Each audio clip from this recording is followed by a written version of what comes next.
Aleluias. Obrigado, Senhor. Obrigado, Senhor, porque nós temos a oportunidade de estarmos aqui. Nós temos a liberdade de estarmos aqui. Não estamos aqui escondidos de ninguém. Não estamos aqui fazendo nada sem liberdade. Nós temos a liberdade de estar aqui. Nós aproveitamos a liberdade de estar aqui. Senhor, não nos deixe dispersos. Que a nossa mente e o nosso coração seja captado pelo Senhor. Que possamos beber até a última gota do que o Senhor tem a oferecer aqui nesta noite. Dependemos de Ti, Jesus. Aleluias. Amém. O calorzinho da gota. Amém. Hoje eu preparei uma palavra e eu vim preparando ela durante a semana e tal, enfim, para falar com algumas pessoas. E mal sabia eu que eu deveria tomar posse dela primeiro, antes de passar para vocês. E o Senhor falou comigo hoje no culto. Tira esse medo do seu coração. Faz aquilo que eu estou te mandando fazer. Toque em mim, apenas toque em mim. Lembrei da música da Ludmila Ferber. Se tão somente eu tocar na orla do seu manto, eu sei que serei curada. E o Senhor me curou. O Senhor me curou e a palavra que eu trouxe para vocês, ela passou por mim primeiro. Amém? Abre a Bíblia de vocês em Marcos, capítulo 5.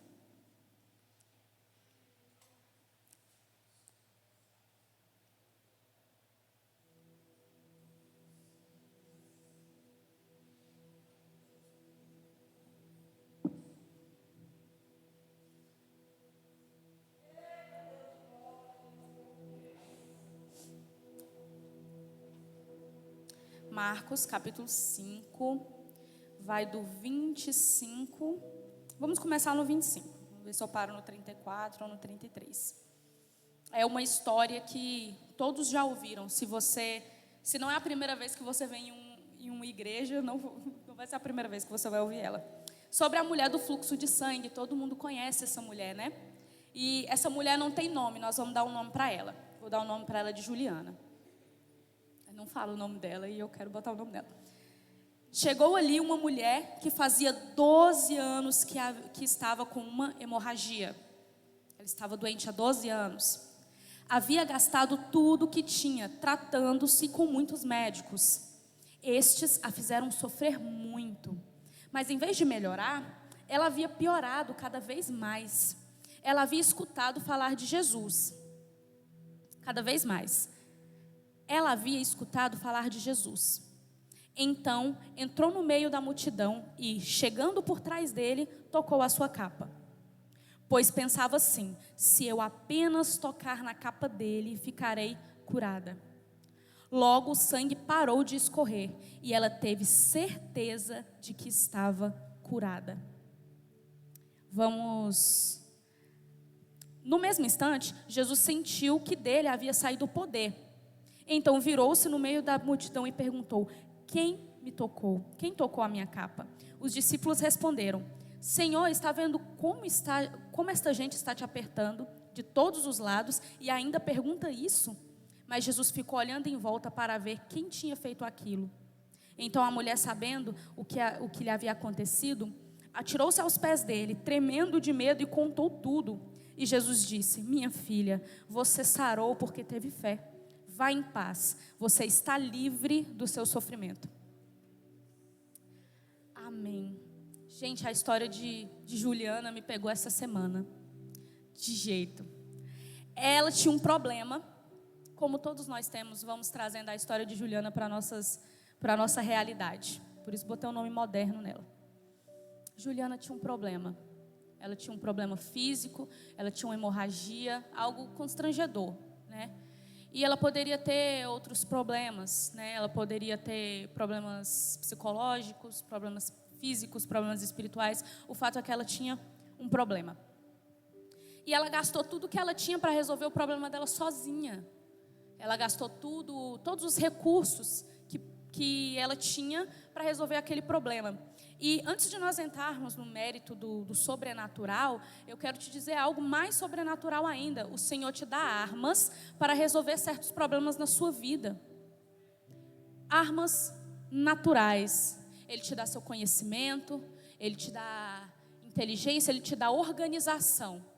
Então, antes de tudo, existem problemas. Obrigada, meu amor. Existem problemas que nós podemos resolver. O Senhor nos dá autonomia para isso e é para nós resolvermos. Como eu vi um pastor falando, não adianta você organizar mal o seu dinheiro, a sua parte financeira, gastar o dinheiro da luz e esperar que o carro da Enel quebre na esquina, que isso não vai acontecer. Sua energia vai ser cortada. Então existem problemas que nós temos nas nossas mãos o poder de resolvê-los. E existem problemas que nós não conseguimos resolver sozinhos. Existem problemas que Deus nos dá ferramentas para solucionar e outros problemas que nós entregamos de forma integral na mão do Senhor. Então, a primeira lição que eu tive com Juliana é coragem. Coragem de ser transparente. É tão difícil nós sermos transparentes com os problemas que nós temos. E é mais difícil ainda no tempo em que nós vivemos. Porque nós aprendemos a mascarar tudo aquilo que acontece na nossa casa, na nossa vida, nos nossos relacionamentos. E talvez a hemorragia de Juliana pode ser a falta de perdão na nossa vida. E a história dela me faz lembrar o seguinte, que o primeiro ponto que fez Juliana ser curada foi reconhecer que precisava de cura. A primeira coisa, o primeiro passo para a cura de Juliana foi reconhecer que precisava de cura.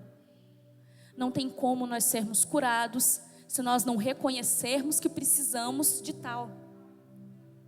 Não adianta outras pessoas quererem que nós reconhecemos os nossos erros. Não adianta você lutar por alguém que precisa reconhecer um erro se a pessoa não quiser reconhecer. Se você tiver um parente que é alcoólatra ou que tem algum problema psíquico, não adianta você chamar o hospital para internar ele à força na maioria dos casos. Eles tratam quem quer ter tratamento. E eu vou te falar que Jesus andando ali naquela rua, naquelas ruas da cidade, ele não estava pensando assim, vou passar devagarzinho porque agora a Juliana vem aqui. Não, ele estava passando. Juliana reconheceu o erro, reconheceu o problema, a doença, reconheceu que ela precisava de cura e ela foi até Jesus. Ela foi até o Senhor. No verso 27 e 28, diz assim: ela havia escutado falar de Jesus, então entrou no meio da multidão e, chegando por trás dele, tocou a sua capa, pois pensava assim: se eu apenas tocar na capa dele, ficarei curada. Primeiro passo, reconhecer que precisa de cura. Segundo passo, ir atrás dela. Ir atrás dela. E hoje é o Dia das Mães, e mãe me lembra de relacionamento, né? Mãe e filha e filho.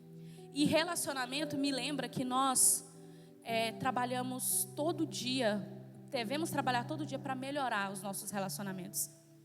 E sobre reconhecer que precisa de cura, nós precisamos reconhecer muitos erros na vida e precisamos ceder muitas coisas na vida para mantermos certos relacionamentos. E por muito tempo, eu venho de uma criação, de uma família muito orgulhosa. E por muito tempo eu pensei que o orgulho fosse uma qualidade. Que eu pensei que orgulho fosse amor próprio. Eu tenho amor próprio, não, eu sou muito orgulhosa. Se depender de mim para pedir perdão, eu não vou atrás de jeito nenhum. Eu passei a vida inteira pensando que isso era algo de uma pessoa forte. Mas tudo o que o Senhor diz na palavra dele é que isso não são características de pessoas fortes. Pessoas orgulhosas são pessoas fracas. Aí você fala: meu Deus, como diz isso? Eu estou falando de mim. Pessoas orgulhosas são pessoas fracas, pessoas que não reconhecem que precisa de cura. O primeiro passo para a cura, para a restauração, é reconhecer. E geralmente o orgulhoso, ele está debaixo de várias capas: frustração, expectativa colocada em pessoas. E já nós vamos falar de expectativa. Mas a primeira coisa que o Senhor quer quebrar nessa noite é o orgulho do seu coração. Existem relacionamentos que precisam ser cedidos, que precisam ceder para se manter fortes. E aí você fala: mas quem eu mais amava me magoou. Quem mais te ama vai te magoar. A professora ali da escola não vai te magoar. O seu personal trainer não vai te magoar. São pessoas que você vê 2, 3 vezes na semana. São pessoas que têm relacionamentos profissionais com você, acadêmicos. Quem vai te magoar? Seu pai, sua mãe, seu marido, seus irmãos. São as pessoas que te conhecem profundamente, que você conhece essas pessoas profundamente. Nós passamos a vida toda e nós erramos com muita gente. Nós erramos com muita gente. E assim como nós precisamos pedir perdão, o dar o perdão é muito libertador. Juliana, quando teve o primeiro passo, porque naquela época, essas doenças que não tinha cura nem nada, as pessoas ficavam isoladas, né? Tinha casas e tal. Ontem a gente estava conversando, eu e Nozinho estava conversando com um médico, e ele falando que até poucos anos atrás tinha casas para quem tem hanseníase, para quem, tinha lepra. Até poucos anos atrás tinha comunidades dessas pessoas que não conseguiram tratamento ou que não fizeram ele. Então eram pessoas totalmente excluídas. Quanto constrangimento Juliana não passou naquela época? Uma mulher doente, sozinha. Quantos lugares ela não tentou entrar e não conseguiu? Quantas pessoas da família dela não desprezou ela, né? Mas ela foi atrás de quem podia curá-la. E eu acredito que quando ela foi curada, ela não voltou passando de casa em casa falando: eu te avisei, eu te falei, agora eu não quero nem saber de você. Não. Porque eu acredito que quando o Senhor, para chegar na cura física de Juliana, houve uma metanoia na cabeça dela. Ela foi curada em várias outras áreas. E por último, se estancou a hemorragia dela. Então, primeiro ela quebrou o seu orgulho, foi atrás da sua cura, conseguiu a sua cura. E o Senhor fala para ela assim, primeiramente que tinha várias pessoas apertando Jesus e aquela bagunça, aquela multidão, mas ele sabia que alguém tinha tocado ele. Ele sabia que alguém tinha sido curado. Porque tinha muitas pessoas tocando Jesus ali, que queriam a cura para mostrar para alguém que estava curado, que queria um milagre para esfregar na cara de algum irmão, e estava tocando ali em Jesus, tocando, e nada aconteceu. Nada aconteceu. O Senhor, Ele não tem nenhum interesse de curar apenas o seu físico. Qual o interesse que Ele tem? Qual o interesse que Ele tem de fazer um cego enxergar e ele ir para o inferno? E ele perder a alma dele? Qual que é o interesse que Jesus tem em fazer uma pessoa levantar de uma cadeira de rodas e não transformar o seu interior? Jesus não é raso dessa forma. Então, como eu estava falando sobre orgulho, sobre reconhecimento do erro, relacionamentos que valem a pena.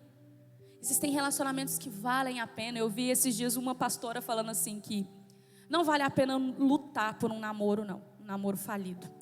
E aí falaram assim para ela: como assim não tem que lutar por um namoro? Como vocês falam para a gente não separar? Ela: não. Quem luta por um namoro falido geralmente são as primeiras pessoas a pedir o divórcio. Então existem relacionamentos que não vale a pena você ceder. Não estou dizendo que não vale a pena perdoar, porque perdoar, você tem que perdoar independente. Essa parte dói demais. Porque não é perdoar quem você acha que vale a pena perdoar, você precisa perdoar. E o perdão é algo que liberta você. Não liberta a pessoa que te fez alguma coisa. Liberta você daquela situação. Liberta você daquela pessoa.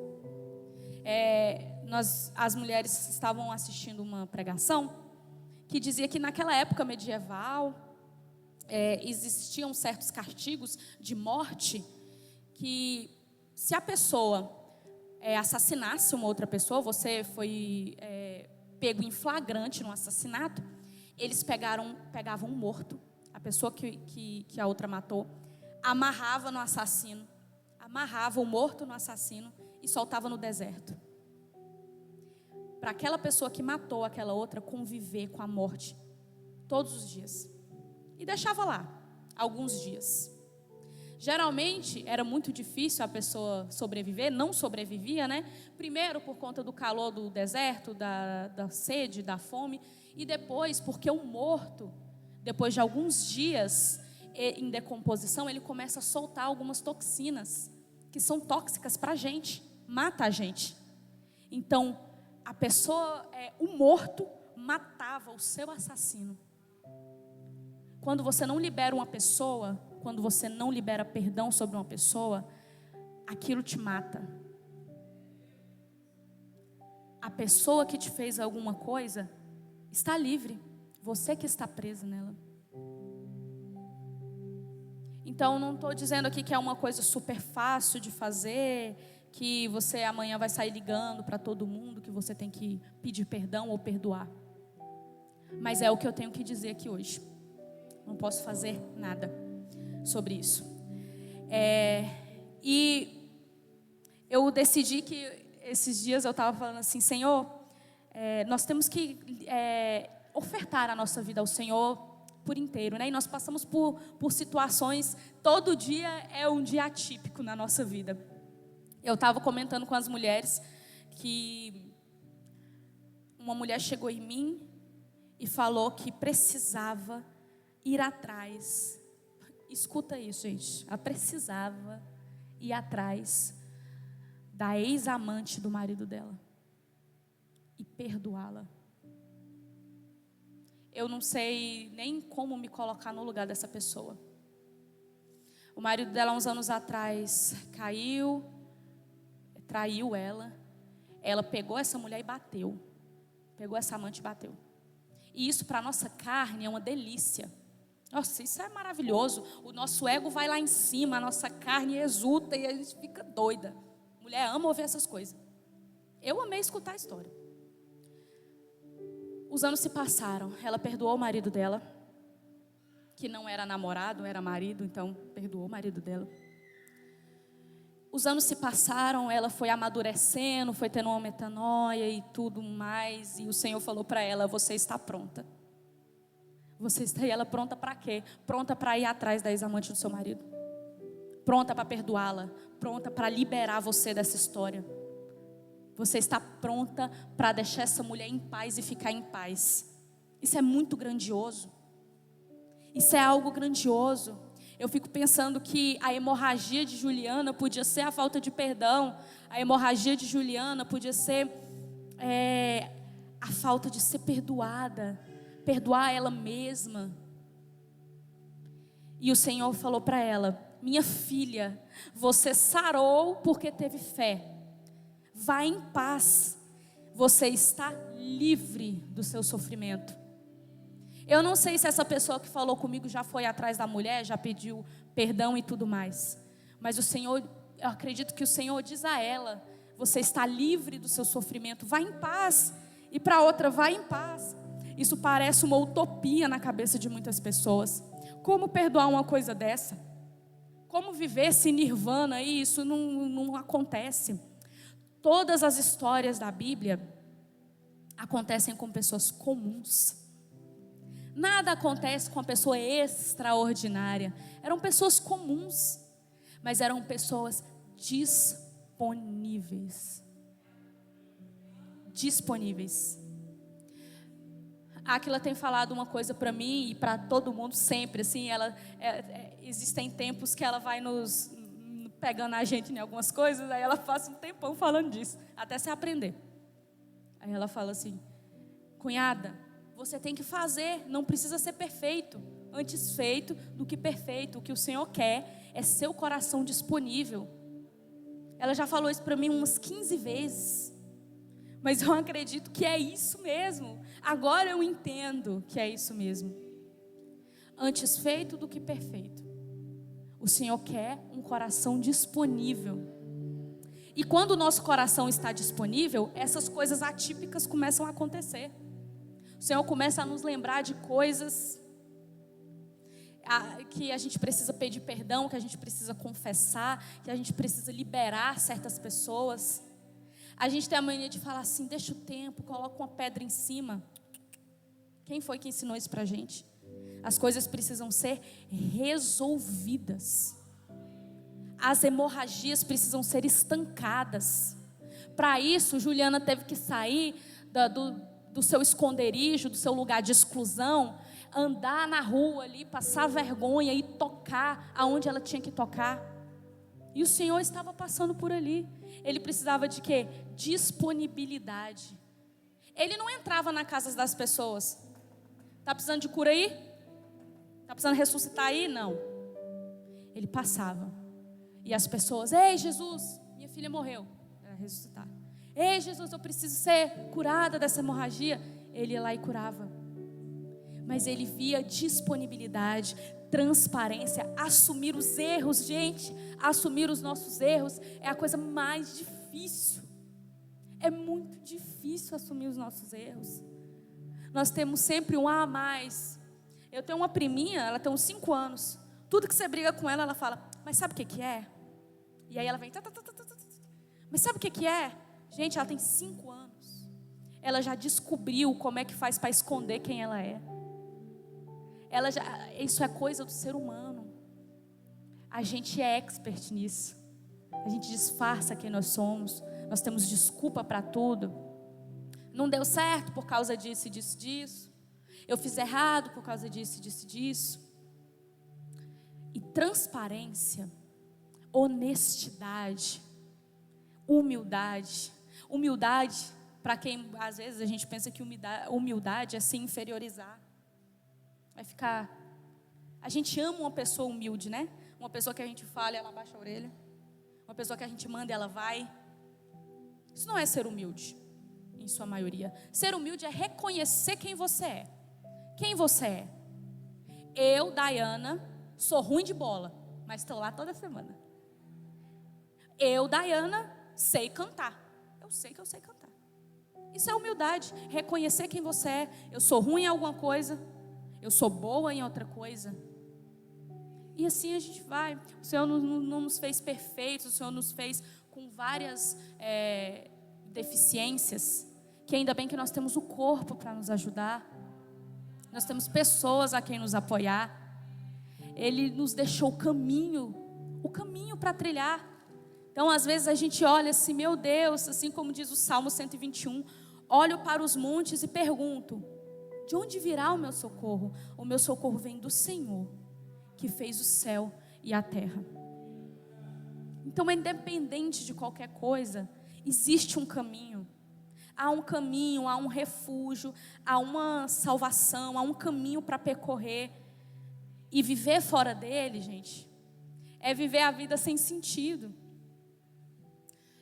Quando diz que o salário do pecado é a morte, esses dias a minha irmã veio em mim e perguntou assim, o salário do pecado é a morte e tal, ela sem entender.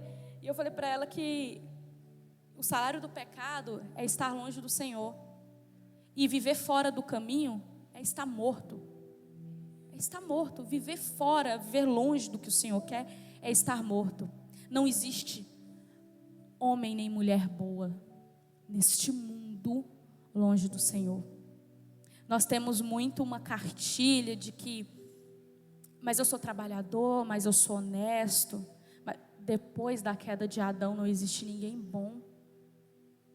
Nós vivemos em abundância perto do Senhor, mas longe dele é só morte. E aí essas coisas começam a ficar, nos sufocar. Eu tenho me forçado a fazer novas amizades, a estar em outros ciclos e tal. Eu não sou uma pessoa muito boa de convivência, assim. Eu falo pelos cotovelos, mas ter amizades assim, mais próximas, eu sou meio ruim disso. E ontem eu conversando com uma pessoa, e ele, um cara super estudado, um médico, ganha super bem, sabe falar de todos os assuntos, mas carrega tantas mágoas no coração, tanta coisa, sabe? Tantas mágoas dos pais, da família, tantos relacionamentos que não deram certo. E a pessoa vai carregando, vai colocando um fardo em cima do outro, um fardo em cima do outro, um fardo em cima do outro. E mal ele sabe que a resposta é simples e complexa ao mesmo tempo. O evangelho é simples e ao mesmo tempo ele é difícil da gente absorver. Porque não existe, de todas as religiões que a gente ouve, que a gente conhece, né, existem várias religiões sendo exercidas no nosso país. Nós somos um país livre e podemos adorar o Deus que a gente quiser. E não existe uma religião mais simples do que o evangelho. Não existe. É tudo tão claro, tão simples, tão bom. Nós, com a nossa pequenez, é que não conseguimos entender e absorver esse amor. Como assim um Deus enviou o seu único filho, matou o seu filho, derramou toda a ira do nosso pecado naquela cruz, nos salvou da morte eterna. E o que você precisa fazer é crer e viver como um filho de Deus. Acabou. Você precisa crer e viver como um filho de Deus. Acabou. Aonde existe algo mais simples do que isso? Um Deus que enviou o seu único filho, morreu por todo mundo, e tudo que você precisa é crer e viver como um filho de Deus.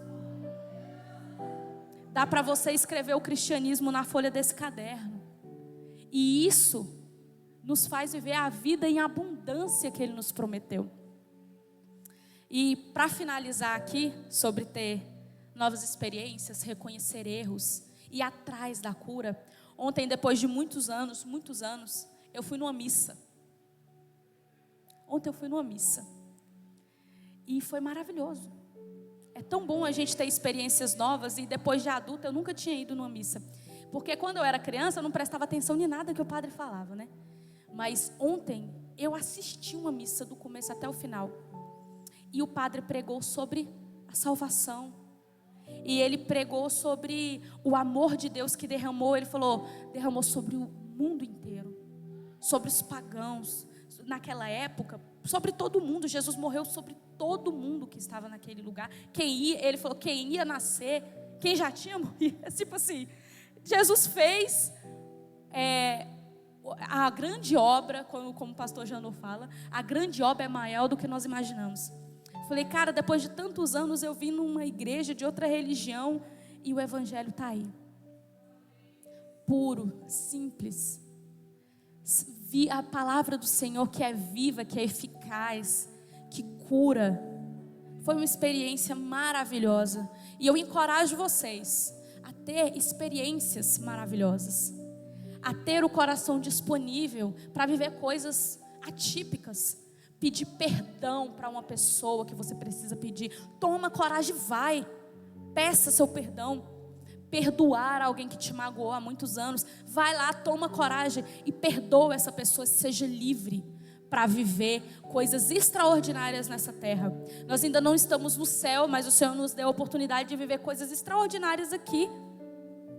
A Bíblia não nos deixa mentir que as pessoas que passaram por aqui e que tiveram um coração disponível fizeram grandes coisas. E o Senhor tem grandes coisas para fazer na nossa vida.